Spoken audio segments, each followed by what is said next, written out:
Olá, turma, tudo bem? Bora lá para mais um dia na nossa leitura. Hoje, sábado, né? Dia 29 de julho.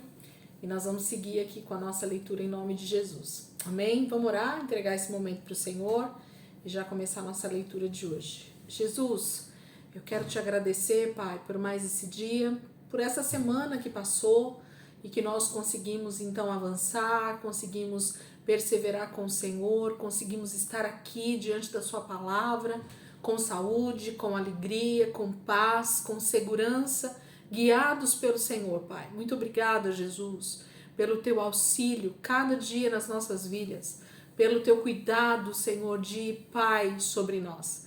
Muito obrigada, Espírito Santo, nos ajuda mais um dia a compreender as Escrituras, a entender o que o Senhor tem aqui para nós, a entender cada dia mais os propósitos que o Senhor tem em deixar escrito. Cada uma dessas profecias, cada uma dessas histórias, cada um desses personagens que o Senhor deixou descrito na Tua palavra, Jesus. Muito obrigada, Pai. Eu te louvo e te agradeço em nome de Jesus. Amém, queridos? Vamos lá, então? Então, hoje, semana 31, dia 6, né? Nosso penúltimo dia aqui dessa semana 31. E nós vamos ler Reis e nós leríamos Salmos. Quem tá com a apostila aí, tá vendo que depois da palavra Salmos, infelizmente, a apostila não apresenta qual é o salmo que a gente teria que ler, né? Nessa sequência de hoje. Existem alguns salmos que ainda não foram lidos, mas eu não vou adivinhar aqui qual seria essa sequência para esse momento, tá bom? Então eu vou deixar aí livre para vocês, quem estiver anotando, quem estiver marcando dentro da Bíblia ali os salmos que já foram lidos e os que não foram lidos e quiser ler mais algum aí, fique à vontade. Eu não vou ler porque eu não marquei aqui na minha Bíblia os que já foram lidos, então eu vou ler só o livro de Reis hoje e a gente deixa aí o livro de Salmos para um outro momento se a gente adivinhar qual é. Amém, queridos? Então vamos lá. Segundo Reis, capítulo 18, a partir do verso 9, porque até do 1 ao 8 nós já lemos em algum outro momento. Então nós vamos a partir do 9 até o final desse capítulo, que é o versículo 37, não é isso? Deixa eu só confirmar aqui, isso. E depois a gente vai continuar também no capítulo 19, do versículo 1 ao 37 também. Então o 18 e o 19 nós vamos ler hoje, tá bom? Capítulo 18, versículo 9 diz assim: No quarto ano do reinado de Ezequias em Judá, o sétimo ano do reinado de Oséias, filho de Elá, em Israel, aconteceu que Salmaneser, rei da Assíria, atacou Israel e começou a cercar a cidade de Samaria. 3 anos depois, no 6º ano do rei Ezequias em Judá e no 9º ano do rei Oséias em Israel, Samaria foi conquistada pelos inimigos. Foi nesse tempo que o rei da Assíria deportou os israelitas para a Síria e os fez morar na cidade de Ala, né? Ao longo das margens do rio Abor, em Gozã e nas cidades dos Medos. Isso aconteceu porque os israelitas não quiseram atender o Senhor, o seu Deus. Eles não cumpriram a aliança feita com Deus e desobedeceram às leis que lhe foram dadas por Moisés, o servo do Senhor. Mais tarde, no 14º ano do reinado de Ezequias, Senaqueribe, rei da Assíria, cercou e tomou todas as cidades fortificadas de Judá. O rei Ezequias mandou ao rei da Assíria que estava em Laques esta mensagem: Rei, estou pronto a pagar tudo o que você exigir, contanto que se retire daqui. O rei da Síria exigiu de Ezequias, rei de Judá, 10,5 toneladas de prata e 1.050 quilos de ouro. Para juntar toda essa quantia, Ezequias usou toda a prata que estava guardada no templo e nos cofres do palácio. E teve ainda que arrancar o ouro das portas do templo e dos batentes das portas que haviam sido cobertos com ouro, e entregou tudo ao rei da Síria. Apesar disso, o rei da Síria mandou de Laques seu comandante do campo, seu principal tesoureiro e o chefe do seu estado-maior.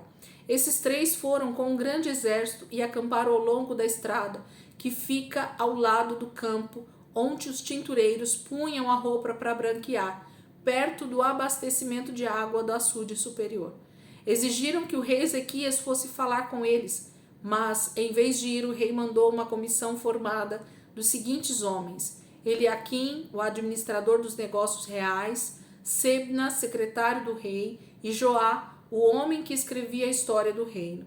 Então o comandante do campo assírio mandou este recado ao rei Ezequias. O grande rei da Síria diz: em que você baseia sua confiança? Você precisa de mais do que simples promessas de auxílio antes de se revoltar contra mim. Mas qual dos seus aliados lhe dará alguma coisa mais do que palavras? O Egito? Se você se apoiar no Egito, vai descobrir que ele não passa de uma vara sem resistência, que se quebra sobre o peso do seu corpo e ainda penetra na sua mão. O faraó, rei do Egito, não merece a mínima confiança. E se vocês me disserem: confiamos no Senhor, o nosso Deus, para nos livrar, lembre-se que foram os altares desse Deus que estavam nos altos dos montes que você destruiu. Pois você diz a todos de Judá e Jerusalém: adorem diante do altar que está em Jerusalém. Eu vou lançar um desafio do meu senhor, o rei da Síria. Eu darei a você 2.000 cavalos, se você tiver 2.000 homens para montar neles. Ora, com um exército assim, você não é ameaça, nem mesmo para o oficial menos graduado que comanda um grupo do exército do meu senhor. Mesmo que o Egito forneça carros e cavaleiros a você, de nada adiantará. E acaso você pensa que viemos aqui por nossa própria conta? Não, foi o próprio Senhor que nos enviou e nos disse: vão e destruam esta nação. Então Eliaquim, filho de Ilquias, Sebna e Joá disseram ao comandante do campo: por favor, fale na língua aramaica com os seus servos, porque entendemos essa língua, e não fale na língua hebraica, porque o povo que está sobre os muros pode ouvir o que vocês falam. Mas o comandante assírio respondeu: por acaso meu senhor me enviou para falar somente para o seu senhor e para vocês, e não para os que estão sentados sobre os muros? Pois eles também estão condenados com vocês a comer as suas próprias fezes e a beber a sua própria urina. Então o chefe do estado-maior assírio gritou em língua hebraica para o povo que estava sobre os muros: ouçam o que diz o grande rei da Síria. Não deixem que o rei Ezequias engane vocês. Ele nunca poderá salvar vocês do meu poder. Não deixem que o engane o povo, fazendo vocês confiarem no Senhor quando diz: certamente o Senhor nos livrará. Esta cidade não será conquistada pelo rei da Síria. Não deem atenção ao rei Ezequias. Assim diz o rei da Síria: rendam-se. Vocês podem viver em paz aqui na sua própria terra, comendo dos seus próprios frutos e bebendo água dos seus próprios poços, até que eu leve vocês para outra terra igual a esta, com abundância de colheitas, cereais, terra de pão e de vinhas, terra de oliveiras e de mel.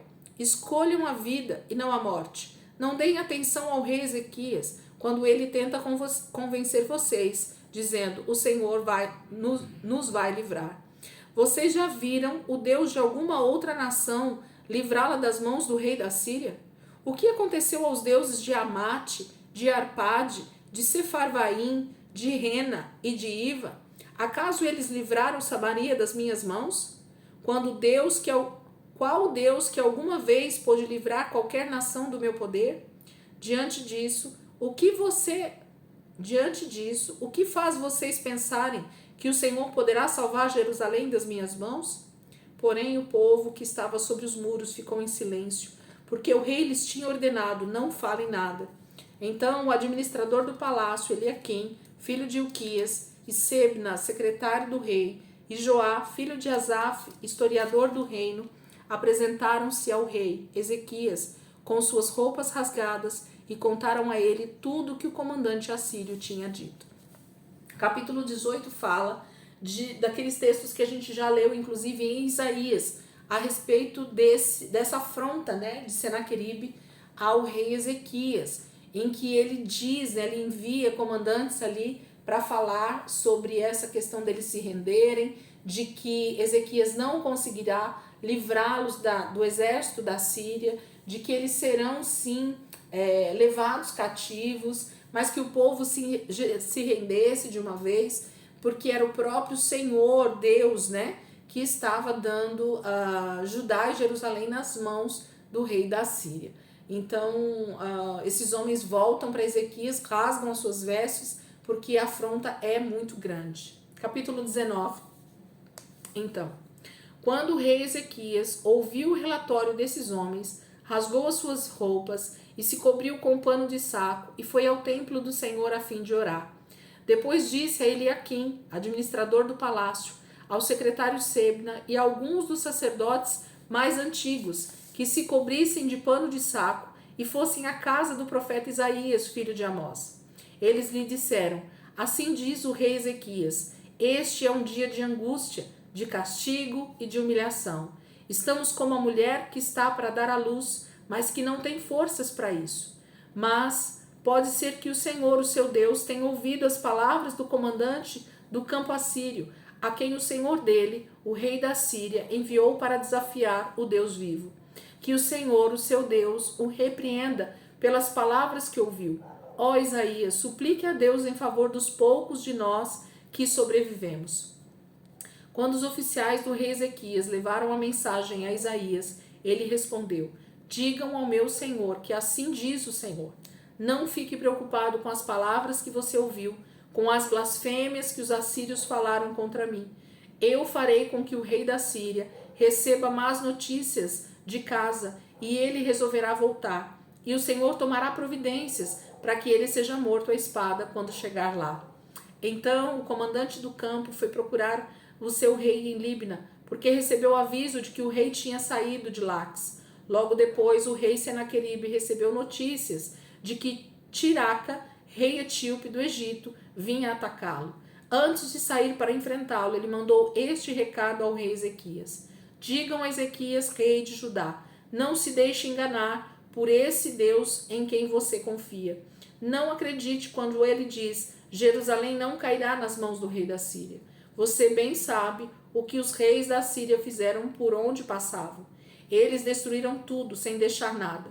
Por que você seria tratado de modo diferente? Por acaso os deuses das outras nações as livraram? Os deuses de Gozã, Arã, Rezefe e do povo de Éden, na terra de Telassar? Os que foram reis da Síria antes de mim destruíram todas elas. O que aconteceu ao rei de Amate e ao rei de Arpade? E onde estão os reis de Sefarvaim, de Rena e de Iva? Ezequias pegou a carta das mãos dos mensageiros e a leu. Então foi ao templo do Senhor e a colocou diante do Senhor. Depois Ezequias fez esta oração: ó Senhor, Deus de Israel, que está sentado em seu trono entre os querubins, só o Senhor é o Deus de todos os reinos da terra. O Senhor criou os céus e a terra. Peço-lhe, ó Senhor, que ouça esta oração. Abra os seus olhos, Senhor, e veja o que está acontecendo. Ouça as palavras com as quais Senaqueribe está desafiando o Deus vivo. Senhor, é verdade que os reis da Síria destruíram todas aquelas nações, tornaram os seus territórios em deserto e queimaram as suas imagens no fogo. Mas essas imagens não eram deuses de forma alguma. Foram destruídas porque esses deuses eram apenas madeira e pedra, feitas por mãos humanas. Agora, Senhor, nosso Deus, salva-nos do poder desse rei, para que todos os reinos da terra saibam que só o Senhor é Deus. Então Isaías, filho de Amós, enviou esta mensagem a Ezequias: assim diz o Senhor, o Deus de Israel: ouvi o seu pedido a respeito do rei Senaqueribe, o rei da Síria. E esta é a resposta do Senhor àquele rei: a virgem, a filha de Sião, não tem medo de você. A filha de Jerusalém se ri e caçoa de você. A quem você desafiou? E contra quem você blasfemou? E contra quem você se dirigiu com tanta arrogância? Contra o Santo de Israel. Você conta vantagem e insultou o Senhor por meio dos seus mensageiros, dizendo: meus carros conquistaram as mais altas montanhas, subiram até os picos do Líbano. Derrubei os cedros mais altos e os ciprestes mais bonitos. Cheguei a conquistar os lugares mais distantes e as florestas mais lindas. Tenho bebido água dos muitos poços que cavei e sequei o rio Nilo com a sola dos pés dos meus soldados. Por que não reconhece que há muito tempo eu, o Senhor, decretei que você faria essas coisas, que você deixaria cidades fortificadas em ruínas? Por isso, é claro, as nações que você conquistou não tinham poder contra você. Elas eram como capim nos campos, que se enruga quando o sol é muito quente, e como o cereal que fica queimado antes de amadurecer. Eu, porém, sei tudo a seu respeito, conheço todos os seus planos, e sei para onde vai e quando retorna. E também sei o quanto me odeia. É por causa do seu furor e arrogância contra mim, vou pôr um anzol no seu nariz e um freio na sua boca, e vou fazer você voltar pelo mesmo caminho por onde veio. Depois, Isaías deu ao rei Ezequias esta mensagem do Senhor. Esta é a prova de que vou fazer conforme prometi. Este ano e no próximo, o meu povo comerá o trigo que nasce no campo, sem que ninguém o tenha plantado. Mas no terceiro ano vocês vão semear e colher. Plantem vinhas e comam do seu fruto. O meu povo de Judá, aqueles de vocês que escaparam da destruição causada pelo cerco, ainda se tornarão uma grande nação. Vocês lançarão raízes profundas no solo e darão muitos frutos. Uma parte restante do meu povo sairá de Jerusalém e do Monte Sião. O Senhor dos Exércitos vai cuidar para que isso aconteça. Portanto, assim diz o Senhor a respeito do rei da Síria. Ele não entrará nesta cidade, ele não a enfrentará com escudo, nem construirá uma rampa para subir nos muros, nem mesmo atirará uma flecha contra ela. Ele voltará pela mesma estrada por onde veio. Ele não invadirá a cidade, diz o Senhor. Eu defenderei e salvarei esta cidade por amor do meu nome e por amor do meu servo Davi. Naquela mesma noite, o anjo do Senhor saiu e matou 185.000 soldados no acampamento assírio. E quando amanheceu o dia, os que não tinham morrido puderam ver os corpos dos companheiros espalhados por toda parte. Então o rei da Síria, Senaqueribe, foi embora para sempre, voltou para Nínive e ficou ali. E aconteceu que, enquanto ele adorava no templo do seu deus Nisroque, seus filhos Adrameleque e Sarezer o assassinaram à espada. Eles fugiram para a terra de Ararat, e seu filho Esar-Adom veio a ser o novo rei. Nós lemos esse texto já em Isaías, quando Isaías, por ter sido profeta, que falou tudo isso a Ezequias nesse momento dessa afronta de Senaqueribe, então também escreve, deixa escrito lá no seu livro.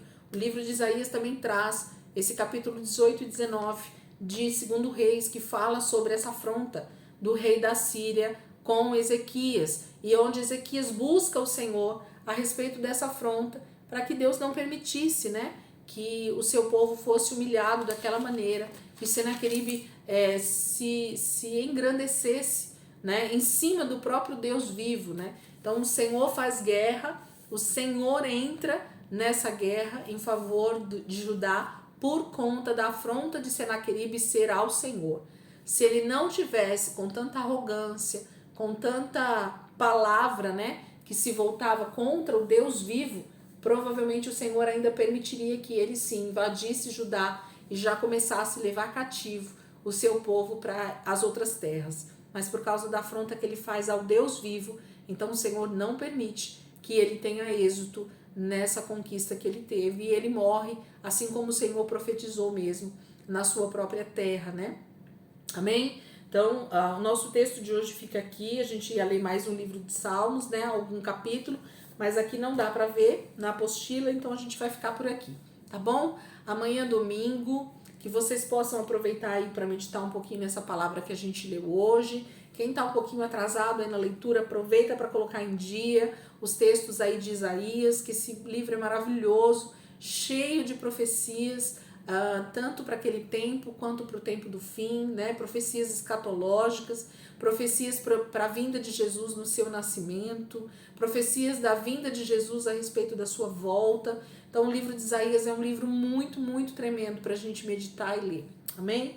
Amanhã, domingo, a gente volta lá para Isaías e a gente vai ler mais alguns capítulos, e a gente vai começar a semana 32 também dentro de Isaías, e a gente vai até quinta-feira ainda dentro de Isaías. Na quinta é que a gente volta a ler Reis, depois Crônicas, depois a gente vai ver o profeta Naum, e depois a gente volta para Reis e Crônicas no outro domingo de novo. Amém?